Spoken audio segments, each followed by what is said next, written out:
about what Honest has said?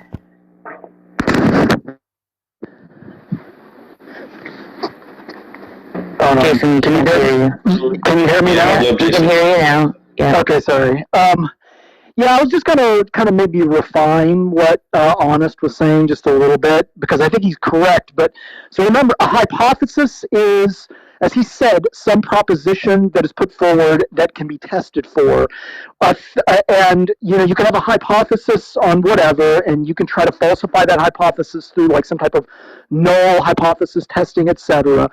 But a theory is actually an explanation for how a system or a kind of a large aspect of the world works, and is built upon often thousands of hypotheses that have been proven to be true.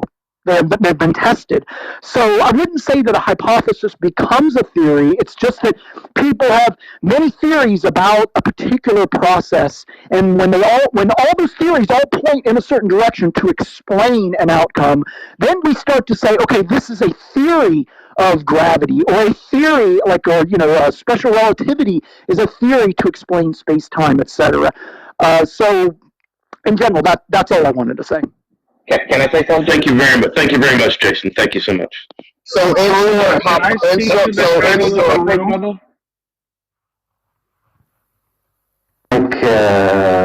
not the same. Well, it's not the same. It is the same. No, it's not, man. You're talking about an entity. Subjective. You're talking about an entity that supposedly created you. It's not math. It's not used to find functions within math. Reality created me. My mother created me, and she lives within reality. There you go. Yeah, but she doesn't live within reality. She is reality. She's a part of reality. She's not within reality. Okay, so first you have to have a medium in order to have content, which is space, right? So for space to exist, you would have to have different types of things that exist within it. So reality exists as a group fact, and it's objective. It's subjective who the president is, but the president still exists in reality, even though he's subjective. My friend, I can go shake the president's hands. Yeah, but it's subjective that he is the president. Man, for fuck's sake, let me finish. You can do that. You can go shake his hand, and this it doesn't make him objective. Go shake his hand, but can you do that with God? We can. You fucking can. How would we demonstrate who the president is? By our behavior. If he gives us an order and we follow the order, then that is like a demonstration that that's the president. So how do we demonstrate God? By our behavior. When we worship God, when we go to church on Sundays, when we act in a way like God exists, that is a demonstration. Since the objective truths. So you believe that your God exists by fucking worshiping Him? Yes. What the fuck is wrong with you? You think like 5 billion people are wrong? Yeah, they're fucking dead. That's not very rational, bro. No, really, that's the fallacy. 5 billion people witness something, doesn't it? Oh, yeah. What the witness, What did they witness? What the witness? People witness a murder, you're going to accept the murder happened, right? Yeah. If people witness God, and you're going to deny. I don't have the witness. How do you witness God? What about dinosaur? What the witness?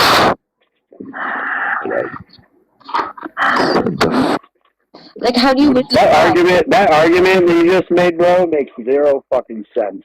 How does that make zero sense? Invoking God makes it objective in our reality. You can literally apply your argument to anything. So yeah. Oh well, because I fucking believe this. Because did God? This is that. Because a billion people witness something, don't you think that's true? What did you witness? I saw God. Bro. A lot of people say they witness. Okay. Here's my truth. You ready for this? What about if I say that my God? That means it's true. What if I say that my God that I witnessed is Jeffrey Dahmer? Does that mean that God is true? That's not like what God is. That's a human being. That's a category. Muhammad and people witness. What are your parameters for that? All that shit. I mean, and people are schizophrenic too. I mean, you got. Sure, but we're talking about billions of people throughout time that all experience similar Oh my things. fucking god, man. These billions As of long as people you that experience you can apply that to every single fucking thing. You cannot. You can apply that to every stupid idea.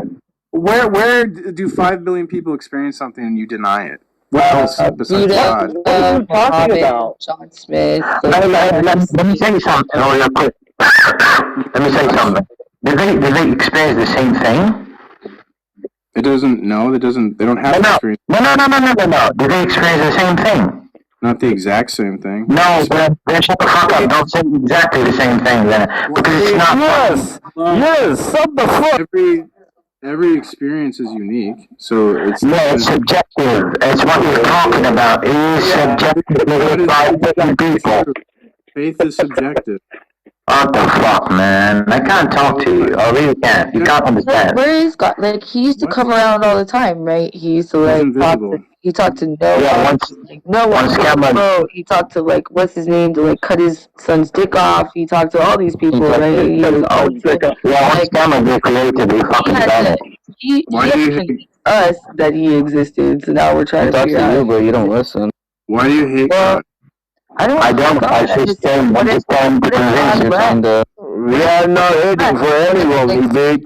There's a new one. I'm just saying, like, look, I have love in my heart, everybody, right? I just want to make sure people aren't being dangerous and teaching each other bullshit, because it is bullshit if you don't know what the fuck you're talking about. So you have to be really, really careful when you provide information and tell people that they're not saying, right? A theist or atheist talking about God every day on Clubhouse makes God objectively and subjectively. I don't hate God at all. Like, it's just ideas, you know what I'm saying? Make sure that people aren't fighting for some bullshit, right? We've been arguing for this for an hour, man. You said you can about fucking. this for like 6 months. It's just kind of No, but hey, dude, we've been arguing about this for an hour. I fucking reached an opinion with him, my opinion, reached an agreement with him that we can't prove God exists objectively. And he said that I can prove God exists objectively and subjectively. What the fuck did you just say? Subjectively. Bro, where is your argument? You I agree with that. You agree with that. Reality produced the conditions for you to exist, thereby resulting in your subjective opinion. Yeah, well, I'm talking about the part where you said explicitly to everyone's ears that you can't prove the existence of God objectively. Mm-hmm. Do you remember that? Yeah. I never said that. Right. So, I heard that. Everyone in this fucking room heard that. And so, yeah. Because, let me just refresh your memory. We're subjective. We can't understand anything being objective. You said you Therefore, cannot we prove can't anything understand. objectively based on your perception, so everything's subjective. Do you have another perception? Do you want to offer to us? Yeah, perception is also objective and subjective. They coexist. Oh, for fuck's sakes, man! I can't. Unless you think of objective. I'm too tired, man. I'm too tired. Unless you I think can't of argue with you. I can't argue with you. I'm too fucking tired. I'm too tired. If anyone wants to argue with him, Prove to me go that ahead. Satan exists. Prove to me Satan exists. How's that? Satan exists. No, I'll do this. It's the adversarial component within your mind. Prove to me Satan It's exists. the How's adversarial component within your mind. Once you stop warring with yourself, then you can accept God. I will accept your God unless you give me uncomfortable evidence. So here's my issue with it, okay? List. That's My issue with it, bro. My issue with it is that you're stating that, oh, I've experienced God before, so it's real. Well, so have schizophrenics, and they fucking killed people in the name of some fucking made-up God in their brain. It's a category. If you look at the DSM-5, it says that religious experience are not considered hallucinations or anything. Oh my God! Oh my God! that's very. You want to bring up DSM? This is going to fucking blow up DSM. Hey, did you guys hear about the? You really went there. Did you guys hear about the Brazil situation with they was doing a satanic ritual, something like that, whatever, against Jesus, whatever, and the lightning struck the Jesus face, and it also flooded. Yeah, you heard about that one? Is that the sculpture in Rio or some shit? Yeah, that literally just happened. That Yeah, literally I just saw happened. that shit on Google. That's beautiful. Really good. Right, let's praise God. First of all, they shouldn't have had idols of the Lord anyway, Right? as he said. Yep. Yeah, There's a lot of things that happen. exactly. That lightning struck down that idol. Yeah, we literally just witnessed that in our time. Man. Oh, sorry, go ahead. Yep. Like, I can prove something in reality that exists in a billion fucking way, in a billion times better that way than giving fucking signals in the sand about, like, using, like, lightning, whatever the hell they're using. You can't prove existence. You can't prove anything exists. Okay, just, what the fuck? That's so good. Thank you. It's called denial. People who like talk about like, denial. You have to prove things that exist for me to deny it.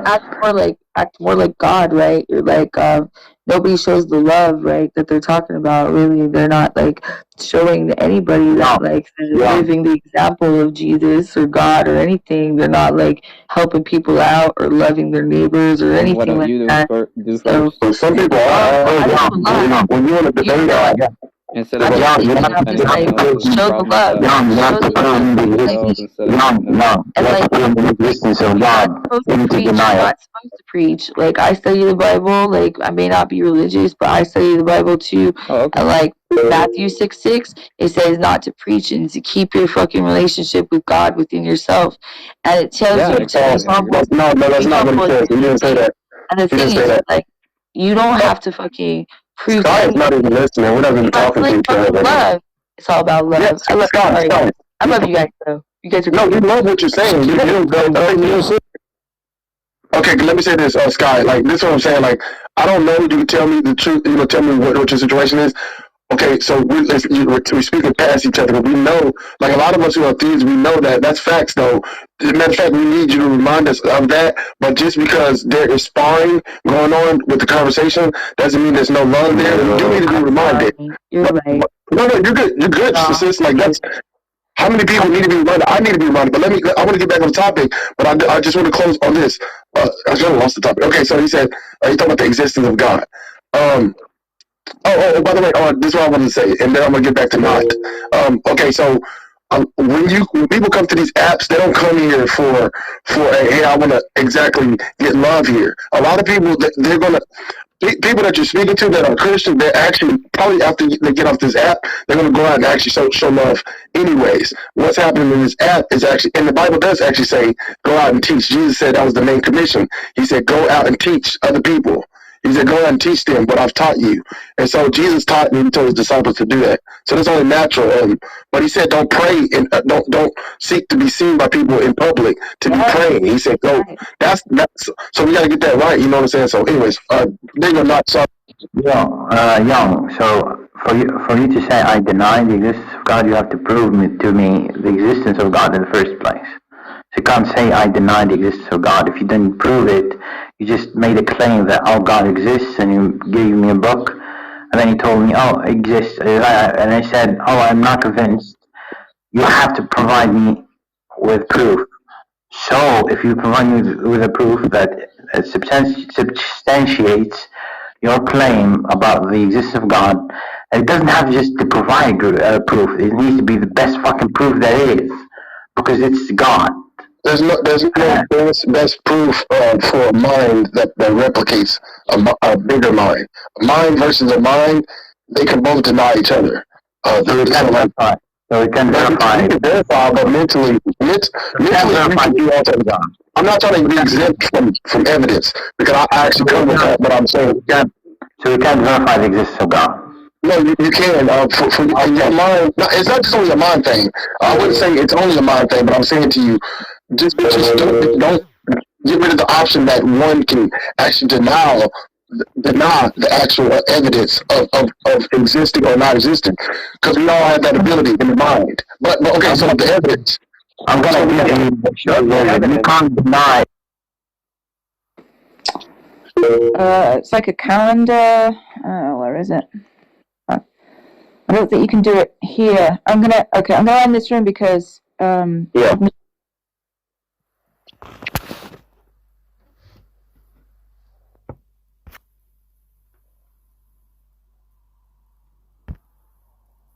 dehydrate them and have killed children by diagnosing them as possessed by demons. So there's that. Yeah, well, you blame religion. You don't blame God. I don't think your God's real. So It is Beautiful, but I don't think half of your theories are 100% true. So That hurts the credibility of the religion, which defines God, so therefore it also hurts the credibility of the no, that doesn't hurt the credibility of the God. So if your child go out here and commit murder, I mean, what is that going to make you like? What are you going to go to jail and do the time for it? No. In the case of misdiagnosing someone having a mental episode as it being possession by demons, Roland was blaming the people for holding that to be the case and not actually trust other sources to find out a true diagnosis. That's the issue. exactly. Yeah, like brother, there's no reason what you have to understand, brother, right, is that there's no reason I would blame God, because that would be like me saying to you, I blame Flipperburger for this. And it's like, I don't even know what that is. I don't believe in it. I don't think it's adequately defined. I wouldn't blame anything on this thing that I don't think is real. Right? So all of it's gonna be blamed on mankind.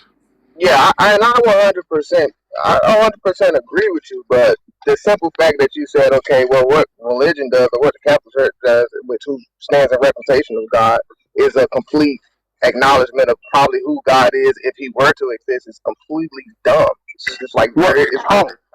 Well, how is it dumb when Jesus himself cast out demons? So there's someone who, from our understanding, based on the symptoms, if we take the story literally, the person was probably having a schizophrenic episode, and he cast the demons from the person into pigs, and the pigs jumped over a cliff into like the ocean or something like that. So to say it's dumb when Jesus did the exact same thing, are you calling Jesus dumb? No, I'm a believer. Pen and paper works, I guess right? that's Like you can write anything you want on paper. You know this, right? It's kind of like being dumb for blaming God for evil. Like, that's dumb. Right, that's what Roland was basically saying. He said, hey, the Catholic Church, they are a representation of God, so I mean, hey. So when did I say that? God, when did I say that at all? Literally all I said was that there's a dirty secret in the Catholic Church of where they still perform exorcisms, and that there oftentimes are people, I mean, obviously there's been no cases of someone been verified to be possessed, but there are oftentimes people that get hurt as a result of these exorcisms or killed. Children die as a result of these exorcisms. So what about that in my statement? In any way, did I say anything to do with God or blaming God or saying that the people are representations of God? Like, I feel like you put a lot of things in my mouth after. That's literally what I said. No, I didn't, because once you made that comment, I said I don't believe God's real. Right, but see, you're skipping that's the why you said that. You said that in the response. And then the response, I said, in the response that you said that to, it was, hey, well, to blame the Catholic Church or quote-unquote religion for something. I said, you blame religion, you don't blame God. Well, I don't believe in God. So, and then I said, well, cool. I said, well, cool. God. Yeah, right. Hang on. I think I reiterated it in a way that demonstrates that Roland was making an example of blaming the people of accepting something that is false when they should have researched more to get a better diagnosis. Exactly. Well, what are we going to do about the millions of people that... You there, Jay?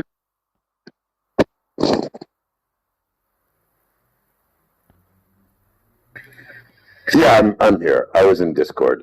What's up? What's going on? Am I here?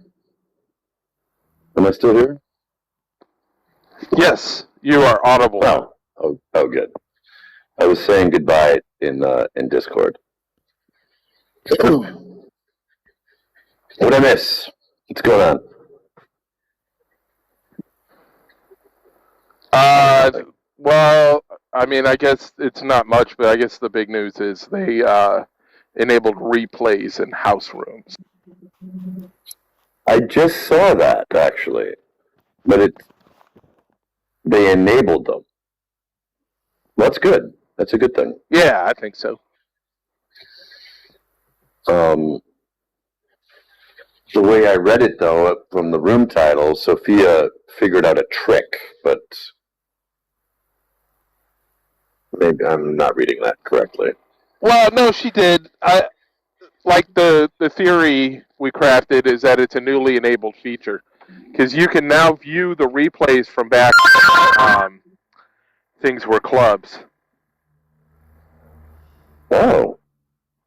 Which like seems that, retroactively there are replays on rooms that didn't have replays? No. You know, when like Daz's group Atheist Discussions was a club, well, clubs had replays. Yep. When he switched it to a house, you couldn't see those anymore, but now you can see those as replays in the house. Oh, good. So there are replays from a month ago when it was still a club. So that seems to tell me that it's like a feature they turned on, not necessarily like a trick, you know. That sounds more like an enabled feature, right? Yeah. Well, fun. Good morning, Haiti. Good morning. Now, How? are you up, How are you? or are you? Is this not been to bed yet? No, I woke up about 6 a.m. Oh, good. That's pretty good. Yeah. It's funny. I woke up and it was kind of dark out still. I thought, Jesus, did I sleep through the daylight? No, it turned out I just didn't sleep very long. I only slept for like 5 hours or something like that. I don't understand. I wonder if can this be caused by a brain tumor? I'm just a little concerned. I don't know. I think as people get older, they typically need less sleep. And you're obviously ancient, right? You're like Or more sleep. There's no rhyme or reason about that. Yeah. And especially in my case. And I had been up not for 24 hours this past time though, but it was getting there. Well, I just don't think if it bothers you, you just need to assign yourself a bedtime and a wake up time and just like try and stick to it. I think you're right. I need to try to do something like that. That's hard to do if you've got. It's hard to do if you do. Well, I was gonna be nice about it, but yeah, like if you don't have like, you know, place to be. I mean, having a schedule or having some kind of structure, as somebody might put it. I understand those things. And again, maybe when it gets warm out, you know, go outside. I might do a little gardening. The local community garden. Oh, there's like a local plot. Oh, that's. Yeah, we have a large gardening area, and people can have their individual plots. I think all I really want to grow is basil, though. Although maybe I'd grow some other herbs. Well, you could do that in a window box, right? No, I can't put a box out. It'd have to be inside. And yeah. If I have the outside available, I'll just do it out there. Oh, I was going to say you could. I mean, you can do that inside, is what I'm saying.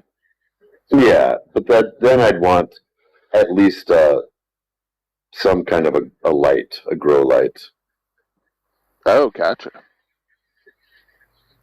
I think basil is not very easy to maintain. Well, I mean, I have grown it inside, but they don't get very big. And depending on where you put it, if it's not going to get enough sunlight or very much sunlight, it wilts very quickly, right? Like that's what I was referring to. And that it wilts insanely quick. Well, yeah, it can. There are people around where I live that'll just have like a big pot with basil growing like right outside their front door, like on their front porches and stuff. Yeah, if I had that, I could do that too. I've done that, in fact. I had a giant pot that I grew, well, it wasn't just basil, but it was a huge basil bush, or several bushes, really. It grows, it get pretty big. I'm curious about these other kinds of basil, like Thai basil. I've never had it. Yeah, there's quite a few different kinds. Well, that just looks like regular basil, but it has a penis, right?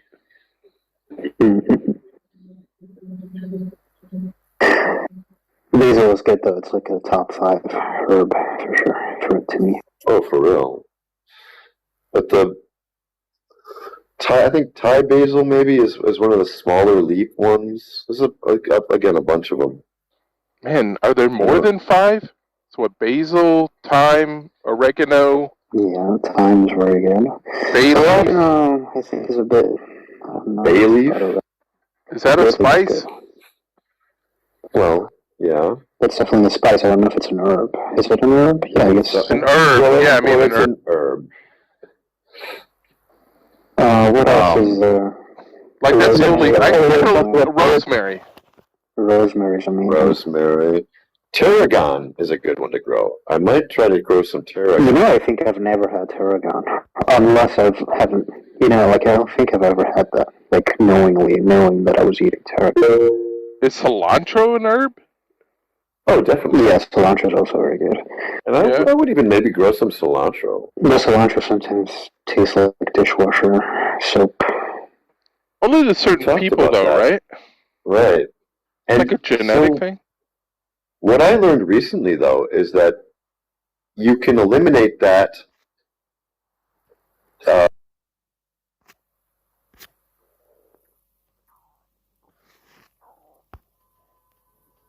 everything that is considered an animal by us except for humans. So, I mean, it is a matter of indoctrination.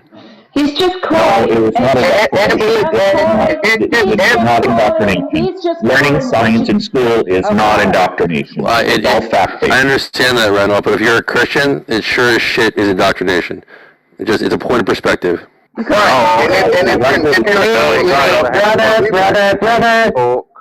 Yeah, Heidi was saying something. You can't just say education is de facto indoctrination. You'd have to prove there was some kind of agenda behind it. It's like saying that kids are indoctrinated to believe 2 + 2 = 4, right? Is that indoctrination or is that education? From our perspective, it's not. But from a Christian evangelical perspective, colleges are trying to teach kids that everything works without a God, so they're indoctrinating them not to believe in God. I'm just trying to be gracious and kind of like see his perspective as well. Or a bit sarcastic, but I mean, if we're going to be honest about what indoctrination is, you can't sit here and act like you're not. Okay, one of the essential parts of indoctrination, one of the essential aspects of indoctrination is the alleviation of doubt or belief. No. The thing is, with school, with education, science education, there is no alleviation of doubt. Doubt is a very important part of it. We test things in science class. We try things out because we don't trust the science. We test it to verify that things are right. We do this in math class as well. But in religion, they say, oh, you just have to have faith. We can't prove it otherwise. Don't test God. Very different attitudes. So the faith part, the religion part is definitely indoctrination. Science is not. Class Okay, brother, you can explain the difference. Can you explain the difference between education and indoctrination? Maybe bring up the ideology as well. No, you can't do it. No, brother, do you hear me? No. I'm not. Well, no. First of all, it's not that I can't do it. It's just I feel like it's dumbing something down when I get.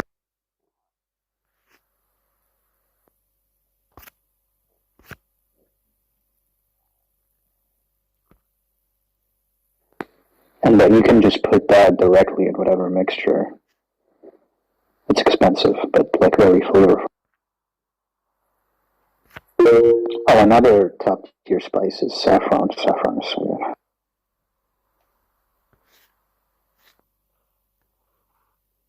good. The person who I have to represent the logos as the Holy Spirit. Okay, Katara. Now let's continue on. Since we agree on those points, how is it? Because that's the question that's going to come. How is it that we arrive to the Word as the Son of God? That's the question that me and you would have, right? How is it that I would hold the position that when we're talking in reference to the logos, the Word, that it is the Son of God and not the Holy Spirit? Would you agree that that's your question? Well, my question would be is that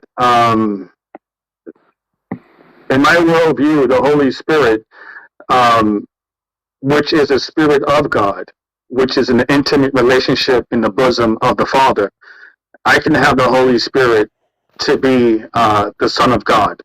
So when you transition, just sticking with John 1:1, with the next, and again, I understand your view, but the question that I'm laying out there is, just on John 1:1, the question that you would have for me is, how did I arrive to the conclusion that when we're talking about the Logos, that is talking about the Son of God and not the Holy Spirit? Would that be fair? when it's talking about Jesus, when it's talking about Jesus, so that's what my question would be for you.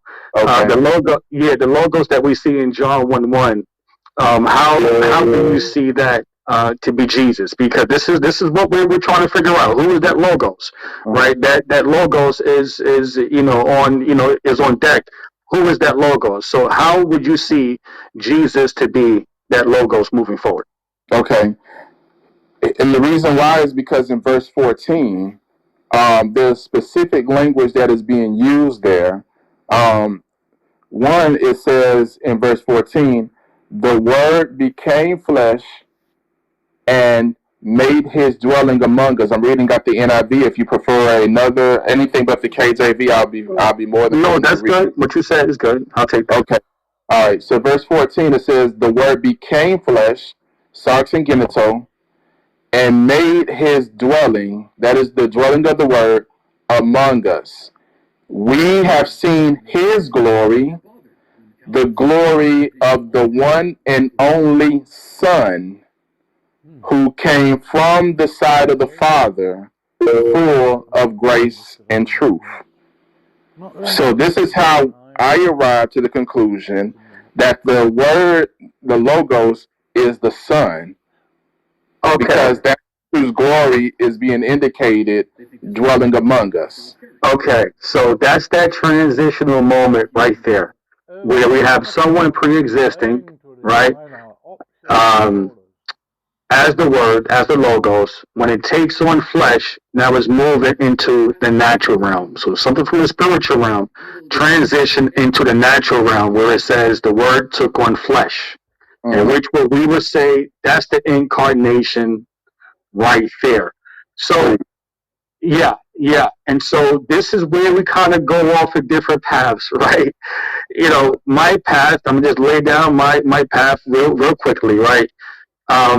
As you know, in my position, I would have to say, well, how is it that the Holy Spirit is taking on flesh? How would I be able to prove that? Right? And again, I have to, because this is what my position is, right? So so first of all, since we're here and we agree, taking on flesh, that's that incarnation spot moment right there. Yeah. Are you able to give me the definition of incarnation and tell me how it applies for you to believe that's Jesus pre-existing and becoming a man? So can you give me the meaning of incarnation and explain to me how you have Jesus pre-existing and becoming the actual person in the flesh? So the meaning of incarnation is a person who embodies in the flesh a deity, spirit, or abstract quality. I'm just reading it out just right directly from the dictionary. Yes. That's the meaning of incarnation, right? Yes. So in John chapter 1, verse 14, the phrase is sarx genital, or sarxigenital. That is, became flesh. In other words, when we're talking about the transition point, we know that the Word eternally existed. We covered that in John chapter 1, verse 1 to verse 3. That Word eternally existed. That Word created all things. So therefore, the Word cannot come as a result of history. The Word is the one who created what we would understand as history. He is the producer of history. So all right. So sorry. All right. So I actually, it was like a two-part, question that I presented to you, right? To give me the meaning of incarnation, and what you did. But the second part was to explain to me how you have Jesus pre-existing, or basically, is that the meaning the meaning of incarnation. Jesus pre-exist. Yeah, incarnation. Yeah, the meaning of incarnation. Jesus pre-existing, right? Pre-existing and becoming the person of Jesus. Is that the meaning of incarnation that you just told us? Hold on, ask your question again. Okay, I've asked you, right, the meaning of incarnation. What's the meaning of it? And you told me it's a person who embodies a deity. And I wanted you to tell me Jesus, in your position, you have him pre-existing, and him becoming the person of Jesus. Is that the meat? Yeah. So I said, just for clarity, so I went to look up the etymology of incarnation, right? Just the etymology. It's derived from the prefix in and karo. In other words, to make into flesh or to be made flesh. Right? That's just for clarity. So in John chapter 1, verse 14, what is being made flesh?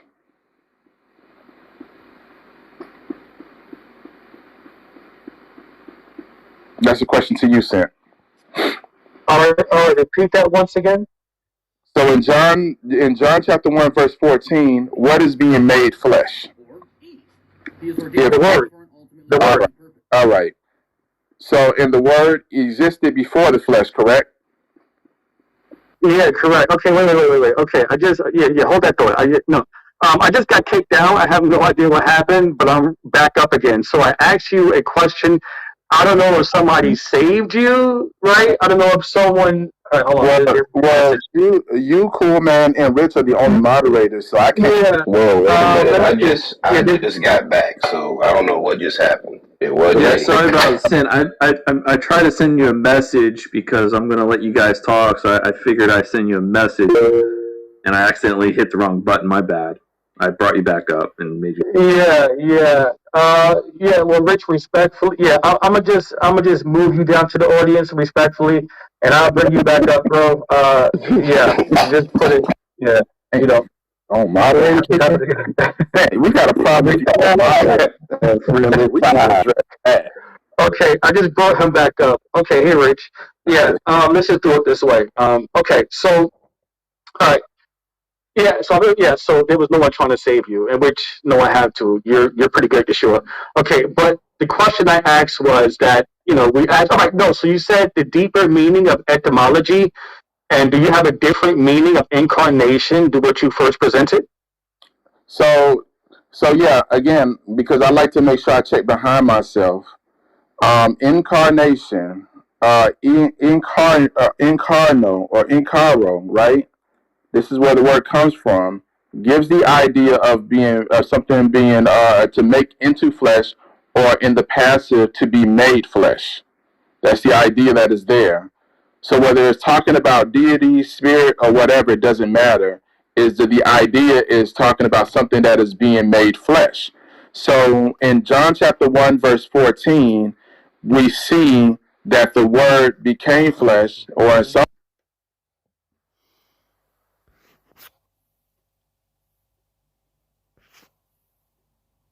What's going on here? First thing that started, the final effect is the opposite. You go so far and there's no effect beyond that last effect. It doesn't cause anything. You have everything else has a chain of causation. If in the link of that chain would be the final. How do you know that is even possible? Well, if uncaused cause is possible, Cat, that was by accident. the final effect has to be possible. I mean, I don't see why. I don't see why that would be the case. I mean, it could be the case that uncaused cause is possible, but this final effect. Yeah, final effect is. I don't see why that would be contradictory or something. It's equal to the case of there is a final effect but no uncaused cause. I mean, you can just keep it's a parallel. Every argument you have is exactly equivalent to the other side. It's just one has more intuitive than the other. Wait, how would you do... Okay, so take an example, a paradigm example of a cosmological argument, and fit in this final effect where there is like a first cause in the argument. So, wait, you're saying, let me make sure I understood this. Say, there is a final effect and there is a first cause? No. You seem to be saying that you could replace the final, or replace the first cause with the final effect in like arguments for God. No, not just as a one-to-one replacement, but the concept of, I like the effectively the Kalam is, I can't imagine that there's this without a universe without an uncaused cause, because forever there's a chain backwards. Okay, I can't imagine there's no final effect because it'd be forever a chain forward. So in a sense, it's like a parallel argument to say, what, you're just saying it goes on for infinity, so we'll never be done? Well, but, if you say it goes backwards, yes, there had to be a start. Well, then why doesn't there have to be an end? So there could be, if you think about it in a principle of sufficient reason sense, then you could say that an infinite regress of contingent beings whose explanation for themselves is outside of themselves, right? That's not going to work because, then you're not going to have a fully sufficient reason for the existence of those contingent things, right? Whereas even if those contingent things, there's an infinity of those contingent things, right?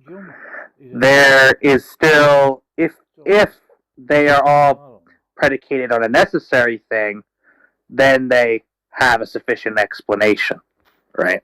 Yeah. So the argument would be, if there's no final effect, then you have an infinite need for causations before it. So you have to... that just seems like an invalid argument. No, because if you don't have for every effect, you're going to have a chain going back in time to the first. If you go off infinity, you have an infinite chain going back to the first, and that's a problem, apparently, because you can't have infinite regress. So if you don't have a final effect, you have an infinite regress. Well, that's the point, right? Infinite regress is a problem. So if you have an infinite point in the future, that's the point of the Kalam. But look, the past could be finite and the future could be infinite, if you're talking about in temporal terms. Yeah, right. In future infinite, if you go deep into the infinite and say the infinite future has an infinite past, that infinite past has infinite causation, which we're back to the... Wait, I didn't understand the inference you just made.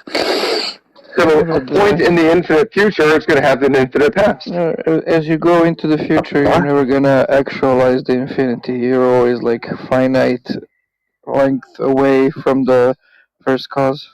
Well, there could be an actually infinite future and a finite past. That's not... Yeah, I don't see a problem.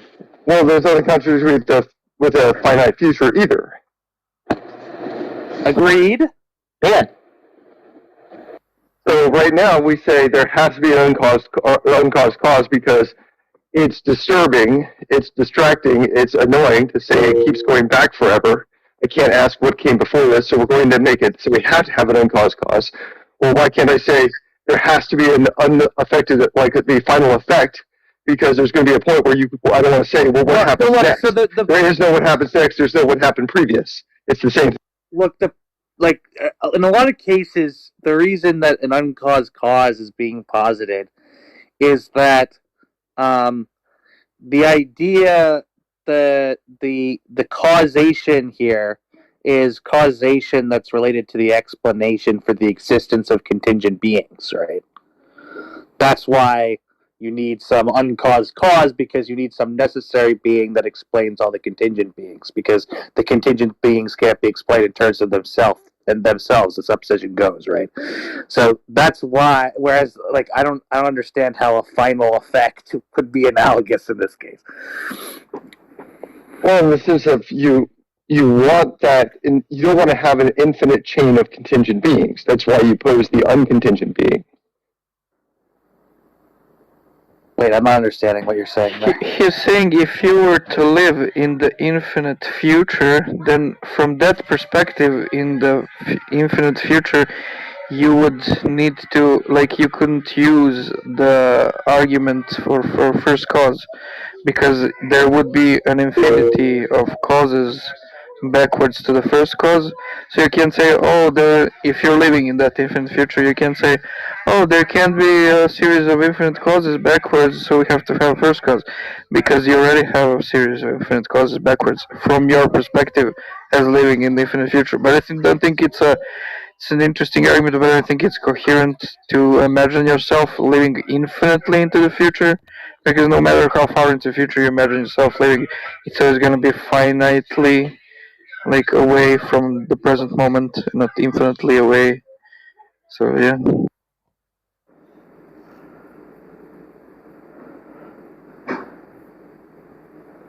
Well, we then Was that your point? Well, no, yeah, it's sort of a little bit of that point, but we could make the same argument. Aren't we always finitely away from the final effect? I'm confused, to be honest. Yeah, But by the way, to shift gears a bit, I googled the arguments from consciousness. There is a Wikipedia page on it. There's several versions given, and of course, the William Lane Craig has his own version, and it's like the most simplistic one of all. I was gonna say probably the shitty version. Like it gives like the various, like, oh, Swinburne gives it like this, Robert Adam gives it like this, Peter Kreeft has an argument like that, and there's William Lane Craig who says, premise 1, if God did not exist, intentional states of consciousness would not exist. Premise 2, intentional states of consciousness exist, therefore God exists. That's it. Wow. The entire work of the argument let me give you this argument with premises you, obviously are going to deny. Like, the entire argument is hidden in the explanation for the first premise. So I think there would be. Sorry, what? This final effect thing, did anybody, I was only half listening, but did anybody bring up, the eschaton, eschatology stuff? No. No. Yeah, because that idea, already exists in, theological discourse. Just look up eschaton. ESCHATO. I want to say, so Rascal, Lenny's main argument, he would say, for theism is the argument from consciousness. And Rascal's main argument against the existence of a God is one of consciousness. So maybe a conversation? I don't know what to be an atheistic argument from consciousness. I didn't hear about that one. Come on, Rascal. Okay, so if consciousness requires an object of experience, right, and God exists prior to anything existing, it follows there'd be no object for God to be, there'd be no object of God's experience, and therefore you can't be conscious. Therefore God doesn't exist. I don't think that works. Why? Usually, well, I mean, technically he could have himself as the object of his own what does that mean? That's the Neoplatonic view. The one is all thinking about itself. Just being aware of your awareness. What does that mean? I don't know what it means to be aware of awareness, right? Because I'm never just aware. I'm always aware of beliefs. I'm always aware of something, right? So my consciousness is always going to be in relation to something that I'm aware of. So I don't know what it means to say that I'm aware that I'm aware. Well, or aware of awareness. Aware, I'm aware. I don't know what it means to say I'm aware of awareness. For that specific point, I guess the only proof would be to give you instructions on how to meditate, so you can reach that state where you're just aware of your awareness. Well, like, I don't think that's even the main. What do you mean, though, by the way, by awareness in that case? Because I generally mean, like, when you become like, the whole idea of, like, meditation is you become mindful, is that you just become, like, hyper-aware of, like, the things that are going on around you in a sort of non-aesthetic sense, where you're not comparing them to you. It's stuff like qualia, right? Qualitative extremes, like, or second order beliefs, like beliefs about beliefs, or reflection, or conscious attitudes. You know what I mean? Stuff that robots cannot have, that we cannot have. I think that's what Levy is talking No, but like one of the perceptions that we have, what Kant called apperception, like we're aware of ourselves being aware of something, and meditation is just a process where you hash that out, like in more clearly can see it. But nah, like what do I mean? What does it mean, right? Because that's to say that there's some sort of I hidden somewhere within consciousness itself. Where do you find the I? It's like consciousness to me is always going to be directed towards something, right? Even if I'm conscious of myself, that's consciousness of something, right?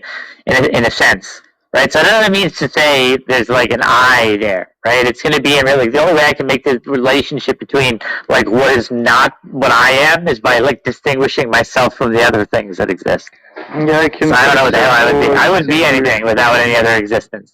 I don't know how that makes sense. Like I can distinguish between myself and the process of my awareness and the content of my awareness, even when that content is just myself and my awareness. Yeah, but what are you aware of, though? There's nothing to be aware of. Yeah, I would have 3 or 4 different things happening there, like even without any external. Like what?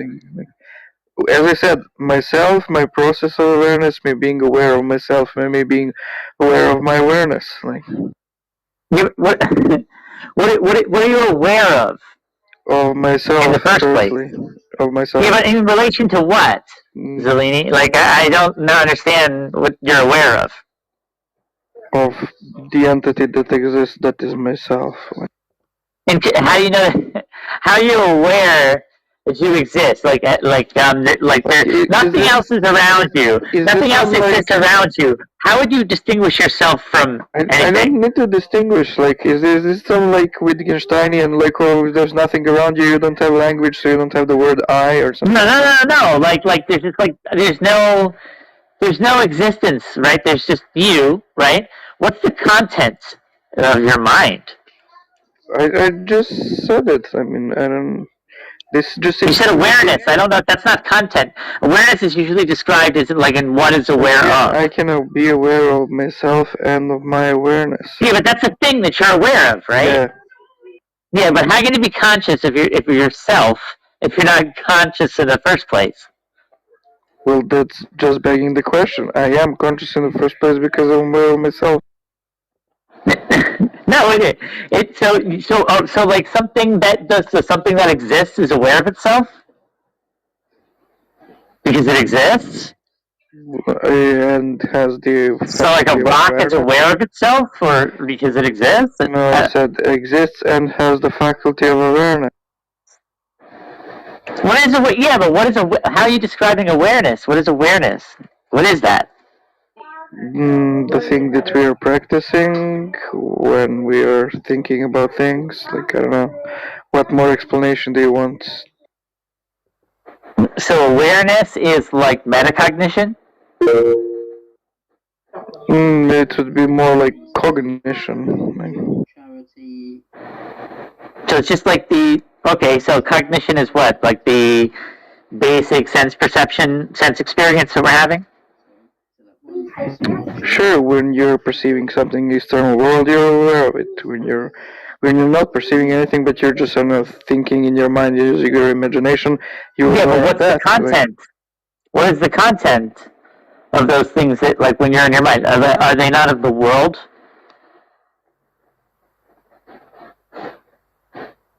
Okay, I don't get it. Like, yeah, the content when you're perceiving something in the external world, the content is what you're perceiving. Sure, like right. So without the world, what content would there be for you to perceive? Again, you could perceive yourself and your awareness. People are bound. It's just every child.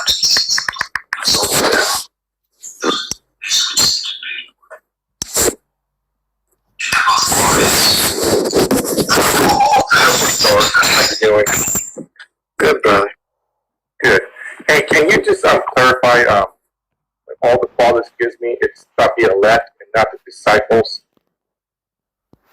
Yeah, well, we know that we read from John chapter 6 about the sheep. We know from John 8 who the elect are. It's those who follow him, those who are his sheep. And they're sheep from another fold. He speaks of at the Last Supper, John 14. So we know the elect includes, of course, the disciples, except for Judas, right? Christ does mention that exception. He said, I've lost none of them except for the one who is condemned to perdition. So when he prays for them, he says, I don't only pray for these, but also for those who follow.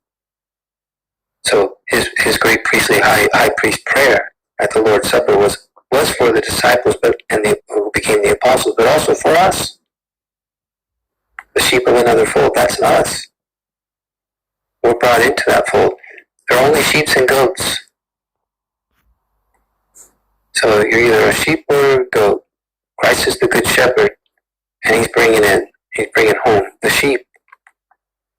And he says, all that the Father has given them to me, he has placed them into my hand. He says, I will draw all men unto myself, all the elect. That's whom Christ is drawing into himself. For those whom he foreknew, he predestined. That's what we know. And the foreknowing there isn't just knowing about it. It's not mere foreknowledge, like as in information. It's relationship knowledge. Like how a husband knows his wife. Wife knows her husband. There's intimacy there. Adam knew Eve. She was found with child. So when the Bible speaks of knowing, it's not mere information, it's experience. It's relationship. You know Jesus or you don't. And so, the fact is this. The atonement is effective. It gets the job done. Christ cries from the cross, it is done. It is finished. You cannot add a single thing to the work on the cross. It's a perfect work. Nothing else needs to happen for salvation. Others, it's just you just have to add your works and your decision to accept him and make him Lord. You don't make Jesus anything. He makes you. You don't find Jesus. He's not lost. He finds you. You're the lost sheep. And he seeks you out. And if you're wandering off out in the wilderness on your own, he still seeks you out. He secures the other 99 just to find you. That's how great Jesus is as a shepherd. He's the hound of heaven. He will hunt you down and bring you home. And he gets the job done every single time. He says, I have lost none of them. He loses none of his sheep.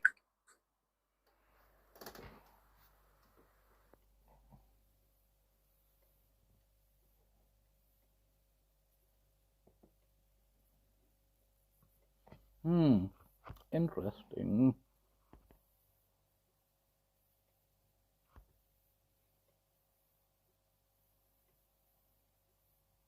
Let's have a look. I did this for free on the God Assistant project. Hey, Scotty, do you use carbon dating for clams or stuff? I mean, I'm curious about the reservoir effect.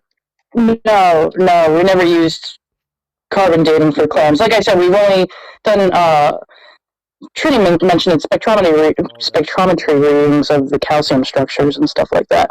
That's really all. It's just it's like a giant little Tums tablet, pretty much. So can you date them in any meaningful way?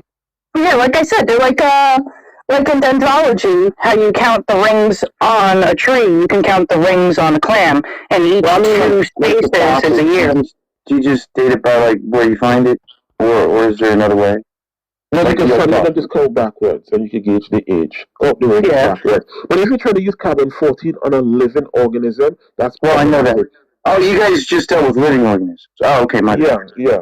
Okay. Yeah, carbon's only for organic or anything that has carbon, which is organic. Did you ever? There's other types of dating. There's like uranium dating. There's what's the other one? Always all kinds. There's electron spin dating. There's resonance. I know, but I mean about radio dating. There's specific different types. There's not just carbon radio dating. Oh yeah, uranium, there's potassium.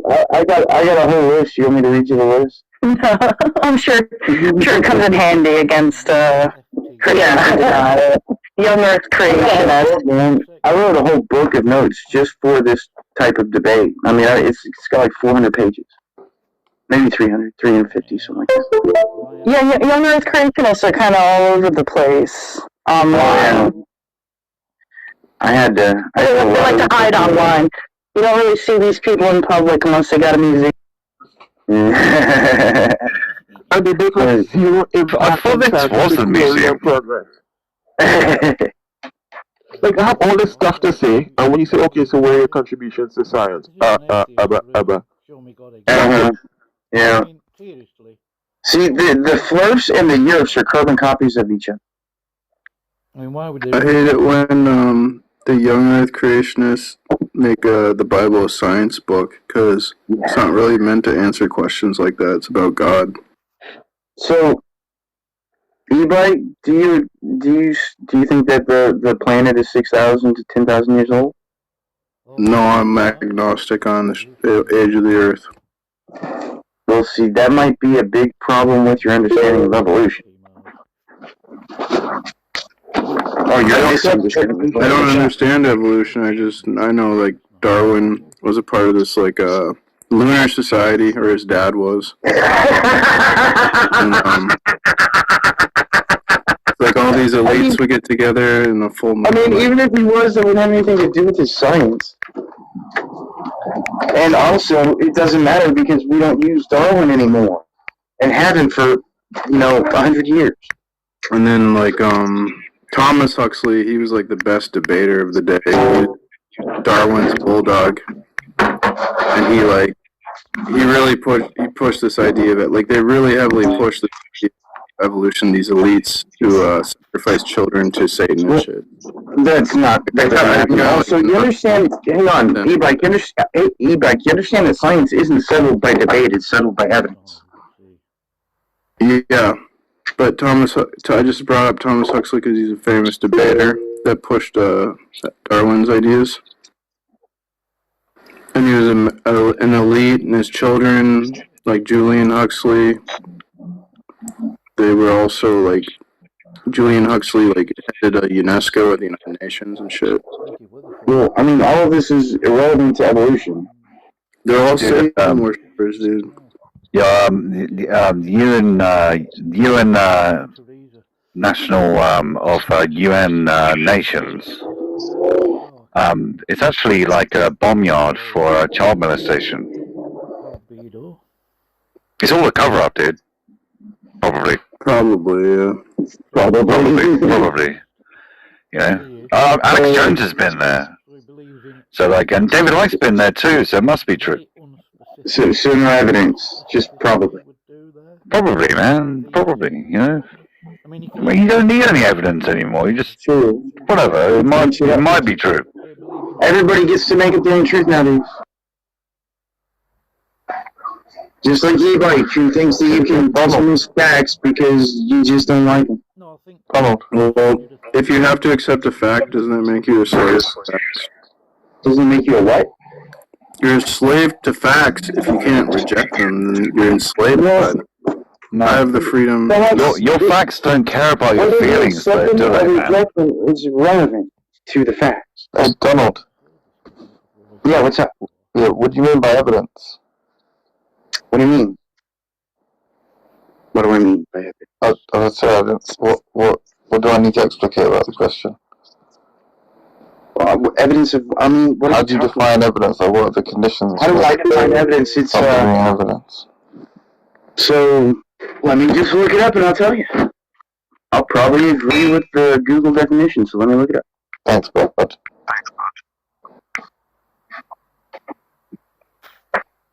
My phone is running slow. He's been asking for evidence, but he doesn't know. So it's no, I've not asked for evidence. I've asked for demonstration. The available body of facts or information indicating whether a belief or proposition is true or valid. So why can't he might give you an argument as evidence? Why can't an argument constitute evidence? Well, is it a body of facts or information? Yeah, and it said, what did it say at the end there about validity? Arguments are very rarely filled with information. No, what did it say at the end there about validity? So it says the available body of facts or information indicating whether a belief or proposition is true or valid. Oh, okay. I think an argument. Would an argument? Don't you take arguments to be either plausibility or truth preserving? Well, I mean, I'm not going to accept an argument. I'm not going to accept only an argument for God because logic is imaginary. So if you prove your God with an argument, you prove him to be imaginary. I'm doing you a favor. He wants to. What is an imaginary? Logic's imaginary. What is an imaginary? Objective reality, everything outside your mind. Something outside your mind. So I don't argue solipsism. I'm just asking. He assumes it. Yo, Donald, please, man, understand these guys are talking bollocks, which is fine. Yeah. But like, I'm not sure understand this. I'm not saying anything. I was asking questions. He's just asking questions, dude. Let him just questionizing, man. He's just showing how inconsistent Donald is with his stand. Upload it. Let's have a look at that comment that was made earlier to me. Squishy.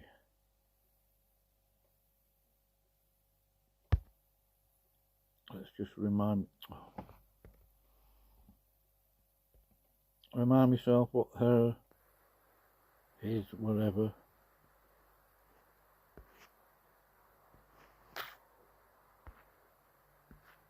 Where's that comment gone?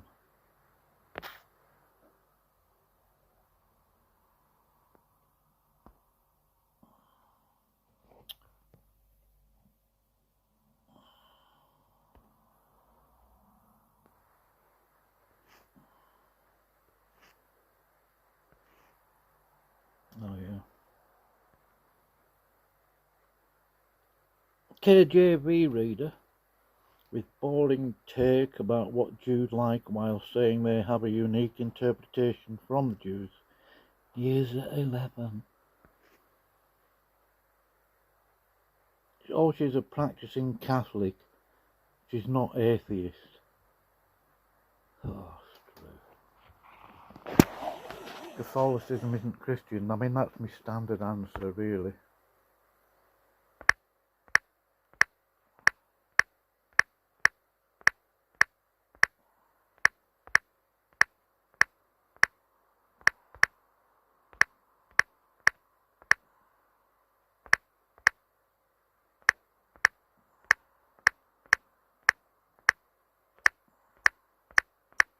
And then I'm going to say, get saved.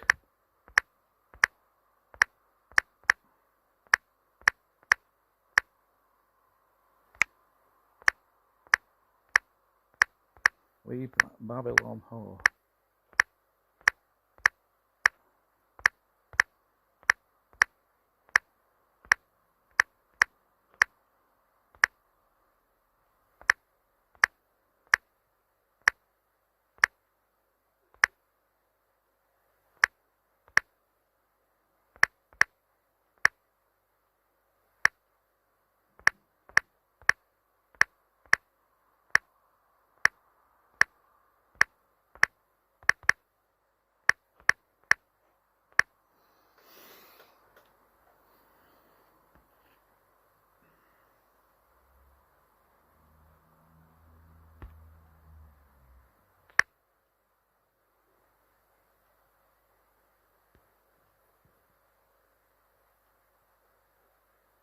Oh, fancy message.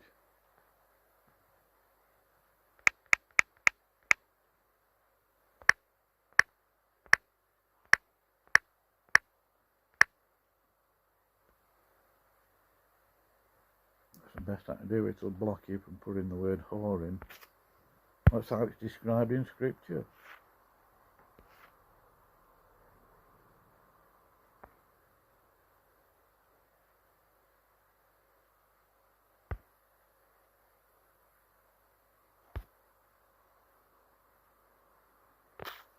Not showing up. Empiricism itself was the empiricism analogy disanalogous. I'm talking about the unicorn analogy right now. Well, the unicorn analogy is kind of.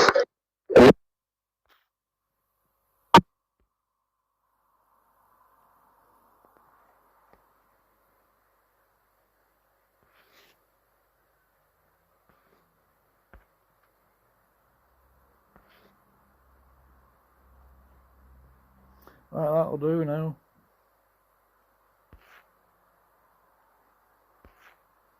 Boring take. Well, apparently I've got to do an exciting take.